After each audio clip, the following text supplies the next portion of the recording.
Hello అండి. మాకున్న దగ్గరలో వినాయకుని టెంపుల్ అంటే ఆ రోజు వెడ్నెస్‌డే అని చెప్పి వెళ్ళాము. సో, నెక్స్ట్ ఇప్పుడు మాంగ్రూవ్ ఫారెస్ట్‌కి అయితే ఆటో బుక్ చేసుకొని అయితే వెళ్ళిపోతున్నాం అనమాట. సో, మేమున్న దగ్గరికి 3 కిలోమీటర్స్ ఫార్ అవే దూరంలో ఉంది. సో, ఫైనల్‌గా మాంగ్రూవ్ ఫారెస్ట్ దగ్గరికి అయితే వచ్చేసాము.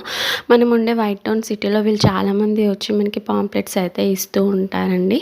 సో, మనం అలా బుక్ చేసుకున్నట్టయితే ఇక్కడికి వాళ్ళే మనము రావాలి అనమాట. వచ్చాక ఇక్కడైతే మేము టికెట్స్ అనేది తీసుకున్నాము. పర్ హెడ్ వచ్చేసి అయితే 400 తీసుకున్నారు. అండ్ పిల్లలకి హాఫ్ టికెట్ అయితే తీసుకున్నారనమాట. అండ్ ఇక్కడ చూసారు కదా, ఇదే అనమాట. ఇక్కడ లైఫ్ జాకెట్స్ అన్నీ కూడా మనం వేసుకొని రెడీగా ఉంటే ఇక్కడ నుంచి బోటింగ్ అనేది స్టార్ట్ అవుతుంది. సో వాళ్ళే మనల్ని తీసుకెళ్తారనమాట. అండ్ ఇప్పుడైతే లైఫ్ జాకెట్స్ అయితే వేసుకొని రెడీగా ఉన్నాము. మేమైతే ఫ్యామిలీ కాబట్టి స్పెషల్ బోట్ అయితే తీసుకున్నాం. సో 1200 అయితే ఛార్జ్ చేశారు మాకు. అండ్ ఇప్పుడే మేమైతే స్టార్ట్ అయ్యాము. అండ్ ఏమేమి చూపించారు మాంగ్రూవ్ ఫారెస్ట్ కాకుండా అనేది మీకు నెక్స్ట్ వీడియోలో అయితే అప్లోడ్ చేస్తాను. Till then keep watching Umika talks.